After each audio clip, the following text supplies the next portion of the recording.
വന്നതാ. 2021 ഞാൻ രണ്ടാമത്തെ ഉമ്മയെ കണ്ടത്. ആ ഉമ്മ തൻ്റെ 19 വയസ്സുള്ള മകളെയും കൊണ്ട് ഭർത്താവിനെയും കൂട്ടി പാലക്കാട് ജില്ലയിലെ പട്ടാമ്പിയിൽ നിന്ന് രാമനാട്ടുകര എന്ന എൻ്റെ ക്ലിനിക്കിലേക്ക് ഉമ്മ വരികയാണ്. ആ ഉമ്മ മോളിം കൊണ്ട് വന്ന് മകളെ പുറത്തിരുത്തിയിട്ട് ഉമ്മയും ബാപ്പയും എൻ്റെ റൂമിലേക്ക് കയറി. ഉമ്മാൻ്റെ കണ്ണിൽ ഉരുണ്ടുകൂടി നിൽക്കുന്ന കണ്ണീര് കാണാം. മുഖത്ത് വല്ലാത്തൊരു ടെൻഷനുണ്ട്. ബാപ്പാൻ്റെ നെഞ്ചിലെ നെരിപ്പോടിൻ്റെ ചൂട് തൊട്ടടുത്തിരിക്കുന്ന എനിക്ക് അനുഭവിച്ചറിയാം. ബേജാറിലാണ് 2 മനുഷ്യർ. അവരെൻ്റെ മുമ്പിൽ ഇങ്ങനെ ഇരുന്ന് ഞാൻ ചോദിച്ചു, എന്തു പറ്റി? ആ ബാപ്പയാണ് പറഞ്ഞു തുടങ്ങിയത്, സാറേ മോളാണ് പുറത്തുണ്ട്, 19 വയസ്സാണ്. ഞാൻ ചോദിച്ചു, അവൾക്ക് എന്താ പറ്റിയത്? ബാപ്പ പറഞ്ഞു, സാറേ എൻ്റെ മോള് 10ാം ക്ലാസ്സിലെ പരീക്ഷയിൽ ഫുൾ A+ ആണ്, മുഴുവൻ A+ വാങ്ങിയ കുട്ടിയാണ്, മിടുക്കിയാണ്. എന്നിട്ടോ അവള് +1നും +2നും ചേർന്നു. +2വിൻ്റെ പരീക്ഷ കഴിഞ്ഞ് റിസൾട്ട് വന്നപ്പോൾ +2 പരീക്ഷയിൽ മുഴുവൻ വിഷയത്തിനും A+, +2നും A+. ആ കുട്ടിയുടെ വീടിലെ ഷോക്കേസുകളൊക്കെ കുട്ടിക്ക് കിട്ടിയ മെമൻറ്റോകൾ കൊണ്ട് നിറഞ്ഞു. നാട്ടിലെ മുഴുവൻ രാഷ്ട്രീയ, സാമൂഹിക, സാംസ്കാരിക, സ്പോർട്സ്, ആർട്സ് എല്ലാവരും കൊടുത്തു മൊമെൻറ്റോകൾ. നിങ്ങളിപ്പോൾ ഇവിടെ കൊടുത്തില്ലേ കുറേ മൊമെൻറ്റോ? ആ കുട്ടിയുടെ ഷോക്കേസ് മൊമെൻറ്റോകൾ കൊണ്ട് നിറഞ്ഞു. +2 പരീക്ഷയിൽ അവൾ പഠിച്ച സ്കൂളിലെ ഏറ്റവും മികച്ച മാർക്ക് ഈ കുട്ടിക്ക് 1200-ൽ 1198 മാർക്ക്. 2 മാർക്കിൻ്റെ പോരായുള്ളൂ. ആ കുട്ടി മിടുക്കിയാണ്. ബാപ്പ ചോദിച്ചു, നിനക്ക് എന്താ മോളെ പഠിക്കേണ്ടത്? കുട്ടി പറഞ്ഞു, ഉപ്പാ എനിക്ക് എൻട്രൻസ് താല്പര്യമില്ല, എനിക്ക് ഡിഗ്രിയാണ് താല്പര്യം. പാലക്കാട് ജില്ലയിലെ പട്ടാമ്പിക്കടുത്തുള്ള ഗവൺമെൻറ് കോളേജിൽ ആ കുട്ടി ഡിഗ്രിക്ക് വേണ്ടി ചേർന്നു.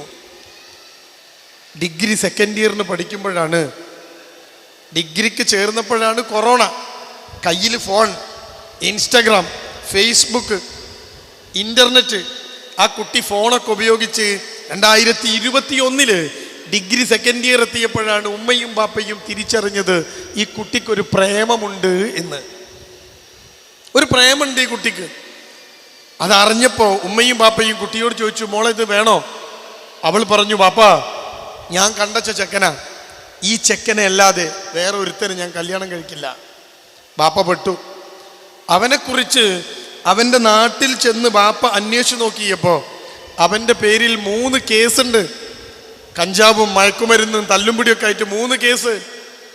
ഒരു വിദ്യാഭ്യാസമില്ലാത്ത പള്ളീൻ്റെ പരിസരത്ത് കൂടി പോലും പോവാത്തൊരു ചെക്കൻ. 19 കൊല്ലം പോറ്റിയ മോളെ എങ്ങനെയാ ആ ചെക്കന് പിടിച്ചു കൊടുക്കുക? അവൻ്റെ ബാപ്പയെ കണ്ട് കാര്യങ്ങൾ പറയാമെന്ന് നോക്കിയപ്പോൾ ഒരു വഞ്ചനാ കേസിൽപ്പെട്ട് ബാപ്പ ഒളിവിലാണ്. നല്ല കുടുംബ. എങ്ങനെയാ കുട്ടീനെ കെട്ടിക്കുക? ബാപ്പ തിരിച്ചു വന്നു. കുട്ടി മോളോട് പറഞ്ഞു, മോളെ ആരും അറിഞ്ഞിട്ടില്ല, ബാപ്പാൻ്റെ കുട്ടി ഇതിൽ നിന്നാണ് വിട്ടേക്ക്, ആ ചെറുക്കനെ കല്യാണം കഴിക്കാൻ കഴിയില്ല. ആ കുട്ടി പറഞ്ഞു, ഇവനെ മാത്രമേ കെട്ടൂ. എന്തു ചെയ്യും? ഉമ്മ കരയാൻ തുടങ്ങി. ബാപ്പാക്കൊന്നും പറയാനില്ല. അവസാനം ഈ ഉമ്മാക്കൊരു പ്രത്യേകത ഉണ്ട്. ഉമ്മ 4 ആങ്ങളമാരുടെ ഒറ്റ പെങ്ങളാണ്. 4 ആങ്ങളമാർക്ക് ഒരു പെങ്ങളാ. ആ പെങ്ങള് കരഞ്ഞ് ആങ്ങളമാരെ വിളിച്ചു. ആങ്ങളമാർ 4 പേരും ഓടി വന്നു. മഗ്‌രിബ് ബാങ്ക് കൊടുത്ത് നിസ്കാരം കഴിഞ്ഞ് അവർ വീട്ടിലെത്തി. ഈ മോളെ ചേർത്ത് പിടിച്ച് റൂമിനകത്തേക്ക് കൊണ്ടുപോയി കട്ടിലിൽ ഇരുത്തിയിട്ട് മാമന്മാർ പറഞ്ഞു, മോളെ വേണ്ട, വിട്ടേക്ക്. മാമന്മാർ അന്വേഷിച്ചപ്പോഴും ആ ചെക്കൻ പോരെ മോളെ, വിട്ടേക്ക്.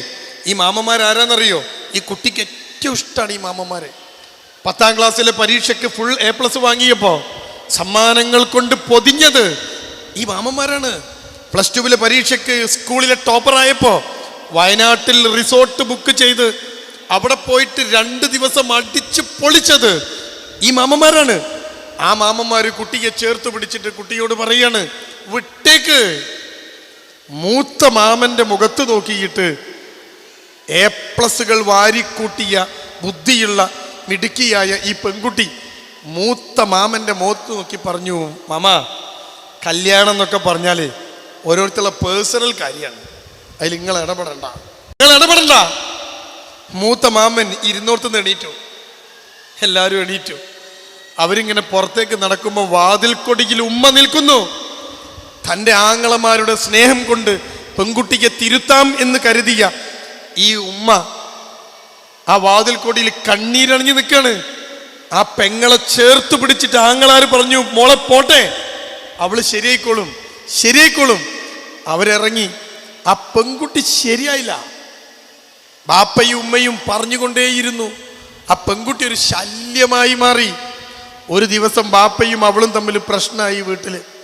അന്നേരം ആ പെൺകുട്ടി, ബാപ്പ പെൺകുട്ടിയോട് പറഞ്ഞു, മോളെ അവനെ തന്നെ മതി എങ്കിൽ നീ വീട്ടിൽ നിന്ന് ഇറങ്ങിക്കോ, ബാപ്പാക്ക് ഒരു ടെൻഷനും ഇല്ല, മോള് പോയി അവനെ കെട്ടി ജീവിച്ചോ. ഇത് പറഞ്ഞപ്പോൾ ആ പെൺകുട്ടി ബാപ്പാന്റെ നേരെ ഒരു സ്റ്റെപ്പ് മുന്നോട്ട് വെച്ചിട്ട് പറയാണ്, ഞാൻ അങ്ങനെ പോവില്ല, എനിക്ക് ഈ വീട്ടിൽ അവകാശമുണ്ട് എനിക്ക് ഈ വീട്ടില്, ഞാൻ പോവില്ല. കുടുങ്ങി. ബാപ്പ ചോദിച്ചു, എന്ത് അവകാശം? 19 കൊല്ലം പോറ്റി വളർത്തിയ മകൾ ബാപ്പാന്റെ മുഖത്ത് നോക്കി ചോദിച്ചൊരു ചോദ്യം, എന്നെ എന്തിനങ്ങൾ ഉണ്ടാക്കിയെന്നാണ്. ഈ ചോദ്യം കേട്ടപ്പോൾ ഉമ്മ വന്ന് അവളെങ്ങനെ തള്ളി മാറ്റി. എന്ത് തെമ്മാടിത്തരാടി നീ പറഞ്ഞെന്ന് ചോദിച്ചപ്പോ ഉമ്മാനെ മുഖത്ത് നോക്കി ആ കുട്ടി ചോദിക്കുക, എന്നെ എന്തിനാ നിങ്ങൾ പെറ്റത്, എന്തിനാ നിങ്ങൾ പോറ്റിയത്?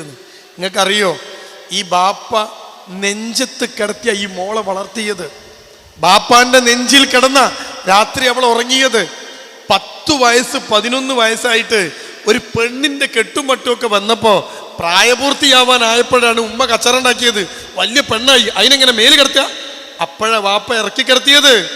10 വയസ്സ് വരെ ബാപ്പാന്റെ നെഞ്ചിലെ ചൂട് പറ്റി കിടന്നുറങ്ങിയ അവള് ബാപ്പാനോട് ചോദിക്കുക, എന്തിനാ ഉണ്ടാക്കിയെന്ന്? ഇനി എന്താ ചെയ്യുക? ഈ പെണ്ണൊരു ശല്യമായി മാറി. ഇനി എന്ത് ചെയ്യും നമ്മള്? അപ്പോഴും ഷോക്കേസിൽ A+ കിട്ടിയ മെമന്റോകൾ ബാപ്പാനും ഉമ്മാനും നോക്കിയിട്ട് ഇങ്ങനെ ഇളിച്ചു കാട്ടാൻ തുടങ്ങി. ബാപ്പക്കാകെ പ്രാന്തായി. ആരോ പറഞ്ഞു കൗൺസിലിംഗ് കൊടുത്താൽ നന്നാവുന്ന്. എൻ്റെ മുമ്പിലിരിക്കുന്ന പ്രിയപ്പെട്ടവർ ചിന്തിക്കണം, ബാപ്പ പറഞ്ഞാൽ കേൾക്കാത്ത, ഉമ്മയെ അനുസരിക്കാത്ത ഒരു കുട്ടി നിങ്ങൾക്കുണ്ടോ? ആ കുട്ടി ദുനിയാവിൽ ആര് പറഞ്ഞാലും കേൾക്കൂല. നിങ്ങൾ ആദ്യം അത് മനസ്സിലാക്കണം. കൗൺസിലിങ്ങിന് കൊണ്ടുവരരുത്, കൊണ്ടുപോകരുത്. ഒരു മനുഷ്യൻ ആരെങ്കിലും പറഞ്ഞാൽ കേൾക്കുമെങ്കിൽ അത് ഉമ്മ പറഞ്ഞാൽ കേൾക്കും, അല്ലെങ്കിൽ വാപ്പ പറഞ്ഞാൽ കേൾക്കും. ബാപ്പയും ഉമ്മയും പറഞ്ഞാൽ കേൾക്കാത്ത കുട്ടീനെ പിന്നെ ആര് പറഞ്ഞാലാ കേൾക്കുക? ഞാനെന്താ വല്ലിപ്പേ? കേൾക്കൂല. ബാപ്പ പറഞ്ഞതും ഉമ്മ പറഞ്ഞതും കേൾക്കാത്ത ഒരു പെൺകുട്ടീനെയും കൊണ്ട് എൻ്റെ അടുത്ത് വരികയാണ്. നിങ്ങൾ ചിന്തിച്ചോ, ഞാൻ ആ പെൺകുട്ടിയോട് 2.5 മണിക്കൂർ സംസാരിച്ചു. നിങ്ങൾക്കറിയോ, 2.5 മണിക്കൂർ ആ പെൺകുട്ടിയെ മുന്നിലിരുത്തിയിട്ട് വായിലെ വെള്ളം വറ്റുപോളം സംസാരിച്ചു ഞാൻ. 2.5 മണിക്കൂർ കഴിഞ്ഞപ്പോൾ എൻ്റെ കസേരയിലേക്ക് ചാഞ്ഞിരുന്ന് ഞാൻ ആ പെൺകുട്ടിയോട് ചോദിച്ചു, മോളെ ഞാൻ പറഞ്ഞതൊക്കെ നിനക്ക് മനസ്സിലായോ? ഞാൻ ചോദിച്ചു. ഒന്ന് ചിരിച്ചാ ചോദിച്ചത്. ആ പെൺകുട്ടി എന്നോട് പറഞ്ഞ മറുപടി എന്താ അറിയോ നിങ്ങൾക്ക്? കഴിഞ്ഞോ? ഓള് ചോദിക്കുക. ഞാൻ ചോദിച്ചു, എന്ത് നിങ്ങളെ വെറുപ്പിക്കല്? 2.5 മണിക്കൂർ കഴിഞ്ഞിട്ട് വെറുപ്പിക്കുന്നത്, കഴിഞ്ഞോ? ഞാൻ പറഞ്ഞു കഴിഞ്ഞു. എന്നാ ഞാൻ പോട്ടെ. ഞാൻ പറഞ്ഞു, മോള് പോയിക്കോ. എൻ്റെ 2.5 മണിക്കൂർ വേസ്റ്റ് അല്ലേ? 2.5 മണിക്കൂർ വേസ്റ്റ്. പോട്ടെ പോട്ടെ, നമ്മൾ ശ്രമിച്ചല്ലോ, പോട്ടെ. ആ ഉമ്മയും ബാപ്പയും ആ കുട്ടി പുറത്തിറങ്ങിയപ്പോൾ തിരിച്ച് റൂമിൽ കയറുമ്പോൾ ഉമ്മാൻ്റെ കണ്ണിലെ ഉറ്റി വീഴാനുള്ള കണ്ണുനീർത്തുള്ളികൾ അപ്രത്യക്ഷമാണ്. കണ്ണിലൊരു ചെറിയ പ്രതീക്ഷയുടെ തിളക്കണ്ട്. ബാപ്പാന്റെ മുഖത്തൊരു സന്തോഷമുണ്ട്. 2.5 മണിക്കൂർ കൊണ്ട് ഈ പെൺകുട്ടിക്ക് എന്തെങ്കിലും മനസ്സിലായിട്ടെങ്കിലോ? അവരെൻ്റെ മുന്നിൽ വന്ന് ചോദിച്ചു, സാറേ എന്തായി? കുറച്ചു നേരം ഉണ്ടാതെന്ന് ഞാൻ പറഞ്ഞു, നോക്കൂ, കമഴ്ത്തി വെച്ച ഒരു കുടത്തിൽ വെള്ളം നിറയ്ക്കാൻ നമ്മൾ മെനക്കെടുന്ന പോലെയാണ് നിങ്ങളെ കുട്ടി. അവള് കമഴ്ത്തി വെച്ച കുടാണ്, ഒന്നും കയറണില്ല. ഉമ്മ വീണ്ടും കരയാൻ തുടങ്ങി. ബാപ്പ ചാരി ഇരുന്ന് ഇങ്ങനെ ആലോചിക്കാൻ തുടങ്ങി. ഞാൻ ഒന്നും മിണ്ടിയില്ല. ബാപ്പ എന്നോട് പറഞ്ഞു, സാർ ഇങ്ങനത്തെ കുറേ കേസ് കണ്ടതല്ലേ, എന്തെങ്കിലും ഒരു പരിഹാരം പറഞ്ഞു തരുമോ? എന്നെക്കൊണ്ട് കയ്യാഞ്ഞിട്ടാ, പറഞ്ഞു തരും. ഞാനും ഇവരൊന്ന് പോണ്ടേ, ഇവർ പോയാലല്ലേ ഇപ്പം എനിക്ക് എണീച്ച് പോകാൻ പറ്റുള്ളൂ. ഞാൻ പറഞ്ഞു, നിങ്ങളൊരു കാര്യം ചെയ്യും, ഈ കുട്ടിയെ ഇനി വീട്ടിൽ നിന്ന് പുറത്തേക്ക് വിടണ്ട, ഇവളിനി പഠിക്കണ്ട, പുറത്തേക്ക് പോണ്ട, ഫോൺ ഉപയോഗിക്കണ്ട, വീട്ടിനകത്ത് ഇരിക്കട്ടെ. അങ്ങനെ മടുക്കുമ്പോൾ ഒന്നുകിൽ അവൻ്റെ കൂടെ പോയിക്കോളും, അപ്പോഴൊരു പരിഹാരമാവും. അല്ലെങ്കിൽ അവനെ വിട്ട് ആ കുട്ടി ജീവിതത്തിലേക്ക് തിരിച്ചു വരും, അപ്പോഴൊരു പരിഹാരമായി. അപ്പോൾ പറഞ്ഞു, ശരി. എൻ്റെ അടുത്തുനിന്ന് ഉച്ചയ്ക്ക് ശേഷം ഇറങ്ങിയ അവർ പട്ടാമ്പിയിലെത്തുമ്പം സമയം മഗ്‌രിബ് ബാങ്ക് കൊടുക്കുന്നതിന് മുമ്പാ. മഗ്‌രിബ് ബാങ്ക് കൊടുക്കാൻ ഇത്തിരി സമയം ബാക്കിയുള്ളപ്പോഴാണ് വീട്ടിൽ വന്ന് കയറുന്നത്.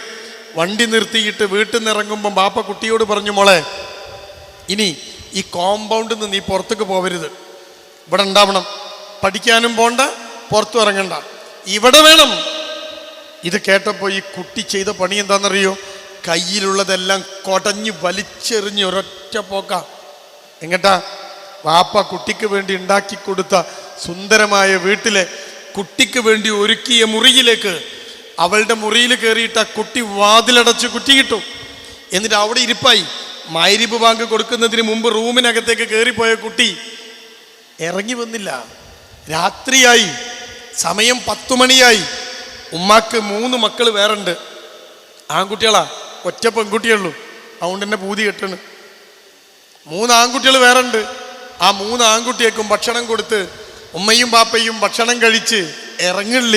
എന്നാലും കഴിച്ച് അടുക്കളൊക്കെ അടിച്ചു വാരി തുടച്ച് വൃത്തിയാക്കി 11 മണിയായപ്പോൾ ഉമ്മ കിടക്കാൻ വേണ്ടി വാപ്പാൻ്റെ റൂമിക്ക് കയറുമ്പോൾ ബാപ്പ കട്ടിലിൽ തലയണ കുത്തനെ ചാരി വെച്ച് അതിലിങ്ങനെ ചാരി ഇരിക്കുകയാണ്. ഉറങ്ങിയില്ല. അകത്ത് കയറി വാതിൽ കുറ്റിയിട്ടിട്ട് ഭർത്താവിൻ്റെ അടുത്ത് പോയിരുന്നിട്ട് ആ പെണ്ണ് ചോദിച്ചു, നിങ്ങളെന്താ ആലോചിക്കണേ? നിങ്ങളെന്താ ആലോചിക്കണേ? അപ്പം ഈ ബാപ്പ പറഞ്ഞു, ഞാൻ ആലോചിക്കണത് പന്നോട് പറഞ്ഞാ നിനക്ക് വിഷമാവും, അവിടെ നീ ചോദിക്കല്ലേ. ഈ പെണ്ണ് പറഞ്ഞു, നിങ്ങൾ പറ, ഞാൻ ഭാര്യയല്ലേ, എന്താണെങ്കിലും പറ. ഈ ബാപ്പ ഉമ്മയോട് പറയാണ്, നോക്ക്, ഞാനിപ്പോൾ ആലോചിച്ചതേ, നാളെ നേരം വെളുത്ത് നമ്മുടെ മകളുടെ റൂമൊന്ന് തുറക്കുമ്പോൾ 1 മുഴം കയറിൽ അവളൊന്ന് കെട്ടിത്തൂങ്ങി ചത്തിരുന്നെങ്കിൽ എത്ര നന്നായിരുന്നു എന്നാ ഞാൻ ഇപ്പം ചിന്തിച്ചത്. ബാപ്പ പറയാ. ഇത് കേട്ടപ്പോൾ ഉമ്മ ഇങ്ങനെ അന്തം വിട്ടിരിക്കുന്നു. ബാപ്പ പറഞ്ഞു, നിന്നോട് ഞാൻ പറഞ്ഞതല്ലേ, നിന്നോട് ചോദിക്കല്ലേന്ന്.